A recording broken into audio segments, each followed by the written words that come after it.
Baik, terima kasih untuk kesempatannya. Maaf saya tidak bisa hadir karena ini adalah hari kerja di Israel. Assalamualaikum dan Shalom Aleichem dari Yerusalem. Nama saya Elisha Bastros. Saya adalah anggota dari Rahim, menjabat sebagai Steering Committee untuk International Affairs.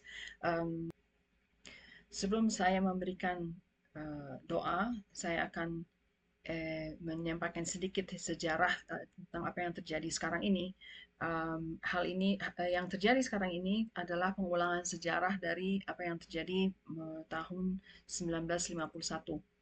Apa yang terjadi pada tahun 1951 adalah sesuatu yang terulang kembali di tahun 2023 dengan perang Gaza dan Israel sekarang ini. Dan saya akan jelaskan sebentar. Tahun 1948, pemerintah Inggris itu di wilayah tepi laut Mediterania berakhir. Yang mereka memerintah sejak tahun 1918, dan Israel mendeklarasikan kemerdekaan negara barunya di tahun 1948 ketika British Mandate atau pemerintah Inggris berakhir di sini dan mereka kembali ke Inggris.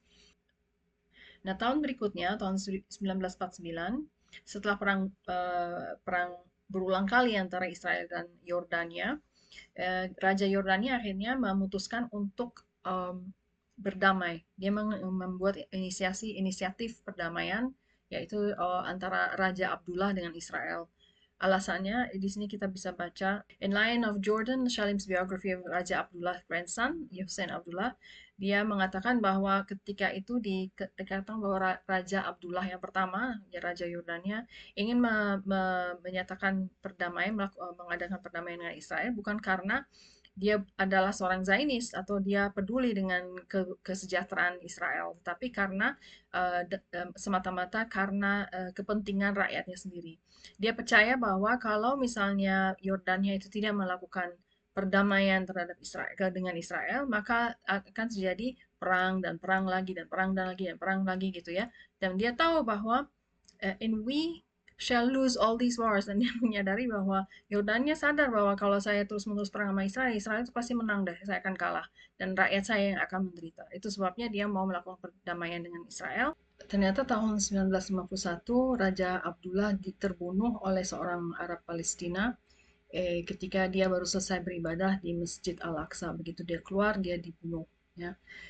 Ternyata di artikel sini juga bisa dibaca bahwa sehari sebelumnya, beberapa hari sebelum pembunuhan Raja Abdullah dari Yordania, ada Riyad Al-Sol, yaitu Prime Minister Perdana Menteri dari Lebanon yang juga ternyata dibunuh oleh di Yordania. Ada Aliera Azmara dari Perdana Menteri dari Iran, dan Abdul Hamid Zanganeh, dia juga former education minister, mantan menteri pendidikan di Iran, itu juga assassinate ya, dibunuh beberapa bulan sebelum Raja Abdullah terbunuh, itu pada sekitar tahun yang sama di tahun 1951. Nah, karena ada pembunuhan banyak sekali di tahun 1951 ini dilihat sebagai sesuatu yang mengancam stabilitas daerah ini, daerah Timur Tengah ini, dan di sini mereka menyadari bahwa Palestina itu di daerah ini akan menjadi sangat-sangat tidak stabil apabila ada orang Palestina berkeliaran.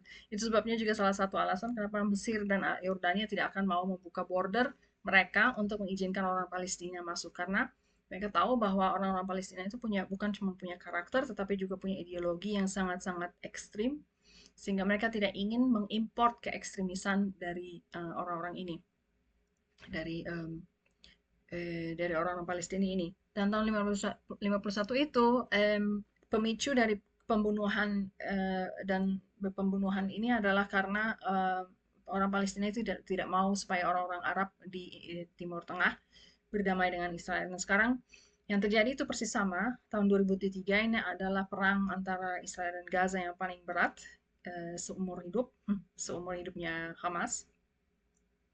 Justru disebabkan karena banyak negara-negara Arab, negara-negara Muslim yang mulai normalisasi dengan hubungan Israel ke gara-gara inisiatif Abraham Accords. Dan semakin dekat dengan penandatanganan perjanjian antara Saudi Arabia dan Israel, orang-orang Palestina ini semakin duduk seperti cacing kepanasan. Mereka tidak suka. Sama seperti mereka tidak suka tahun 1951 ketika Raja Yordania ingin mengadakan perdamaian dengan Israel. Sekarang pun orang-orang Palestina itu tidak mau orang-orang Arab yang lain mengadakan perjanjian dengan Israel. Itu sebabnya. Nah, mengenai Gaza, sejak tahun 1948 Gaza itu berada di bawah teritorial Mesir. Tetapi ketika Mesir, Yordania, dan Lebanon itu mengeroyok Israel tahun 1967. Israel itu memukul kalah mereka semua. Mereka dipukul kalah. Dan akhirnya teritorial mereka berhasil diambil oleh Israel, yaitu pertama Gunung Sinai, Peninsula Sinai, Gaza diambil dari Mesir, tangan Mesir. Kemudian Golan Heights diambil dari Lebanon. Dan kemudian Yerusalem Timur yang termasuk bagiannya adalah pelataran Al-Aqsa itu direbut dari Yordania. Karena mereka mundur, akhirnya orang-orang Arab ini tidak lagi mengejar atau tidak lagi menyerang Israel sama sekali. Nah, yang menjadi masalah adalah sejak tahun 1967 Gaza itu di bawah pemerintahan Israel, tetapi karena banyak sekali teror yang terjadi, banyak sekali teror yang di teroris yang masuk dari Gaza ke Israel dan akhirnya melakukan aksi-aksi terorisme. Perdana Menteri ketika itu Ariel Sharon tahun 2005 memutuskan untuk mencabut semua orang Yahudi, dari 9.000 orang Yahudi keluar dari Gaza. Jadi di dalam Gaza sendiri tadinya ada 21 atau 24 desa. Ini kita bisa melihat dari pernyataan Foreign Affairs Kementerian Luar Negeri. Dikatakan bahwa sekitar 9.000 tahun 2005 ini, tahun 2005 ini IDF semua instalasi IDF semua markas-markas IDF sama angkatan-angkatan bersenjata itu dikeluarkan dihapus dari Gaza. Mereka semua keluar, termasuk 9.000 orang warga Israel yang tinggal di Gaza. Mereka bukan orang-orang imigran, tetapi mereka itu adalah orang-orang penduduk asli yang sudah 800 tahun tinggal di sana. Jadi mereka itu punya pertanian, dia punya tanah, dia punya rumah, dia punya warisan dari nenek moyang, segala macam warisan tanah dari nenek moyang. Nah itu mereka harus lepas, dan sampai sekarang ada sekitar 800 orang atau 800 keluarga dari 9.000 ini yang tidak memiliki kepastian di Israel, bagian Israel di luar Gaza, karena mereka tadinya punya tuan tanah segala, tiba-tiba tidak punya tanah, jadi tidak punya pertanian dan seterusnya, tiba-tiba ya dicabut. Ada 25 desa di Gaza yang dicabut dari Gaza, dan semua itu diambil, semua kehadiran Yahudi ya Israel itu keluar dari Gaza, dan Gaza memiliki kedaulatannya sendiri lah istilahnya. Jadi mereka sendiri bisa memutuskan, mereka memerintah sendiri, mereka urus kekuasaan sendiri, pertahanan sendiri, kepolisian sendiri, mereka urus semua itu semua. Dan kemudian dibuat perbatasan. Tetapi Ariel Sharon mempunyai niat ketika itu adalah Land for Peace. Jadi ada resolusi PBB, ada resolusi PBB yang disebut dengan konsepnya dengan Land for Peace, yaitu Israel memberikan tanah kepada orang Arab untuk ditukar dengan perdamaian. Jadi Ariel Sharon menerapkan konsep tersebut. Dia memberikan tanah, yaitu Gaza, kepada orang-orang Gaza dengan perjanjian bahwa Gaza akan memberikan perdamaian. Ibaratnya mereka damai gitu dengan Israel.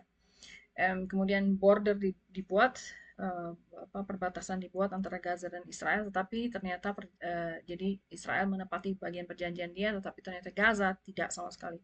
Ini ibaratnya nih kondisinya seperti Timur Tengah, Timur Timur yang melepaskan diri menjadi negara sendiri dari Indonesia gitu. Dan tiba-tiba orang-orang Timur Timur berbondong-bondong dengan masa yang besar menghampiri perbatasan dan menggedor-gedor merusak perbatasan gitu. Itu sama aja seperti itu. Kalau itu terjadi kan maksudnya apa gitu? Orang Indonesia, pemerintah Indonesia juga pasti marah. Kemudian dari Gaza beberapa kali dikirim roket ya. Ada roket tahun 2008, atau 2012, 2014. Mereka menculik 3 remaja Israel oleh Hamas dan membunuh mereka. Tahun 2018 ada kerusuhan dan kekerasan di Gaza border oleh massa Gaza. Kemudian 2021 roket dari Gaza. Nah, dari 2018 sampai 2021 sepertinya damai tidak, karena dari selama 4 tahun itu mereka terus-menerus mengirim balon berapi ke Israel, supaya ketika balonnya itu mendarat di wilayah Israel, akhirnya membakar pertanian dan perhutanan di Israel gitu. Jadi peperangan tidak pernah selesai. Tahun 2023 sekarang ini akhirnya Israel tuh muak ya, karena cara mereka berperang itu menjadi lebih kasar, lebih brutal, lebih sadis, lebih sadis daripada ISIS, yaitu mereka masuk ke rumah-rumah ya dari keluarga-keluarga pribadi, keluarga-keluarga sipil. Yang mereka lakukan adalah mereka memperkosa, membunuh, menculik, ya, dan bunuhnya brutal. Anak-anak itu, anak-anak harus melihat orang tuanya itu dicungkil matanya, dipotong, dipotong tangannya gitu ya, dimutilasi ya. Dan orang tua harus melihat anaknya dibakar hidup-hidup gitu ya, dipenggal kepalanya. Dan itu sangat sadis, dan itu ada sekitar seribuan orang ya, ada seribuan, 1.500, 1.400-an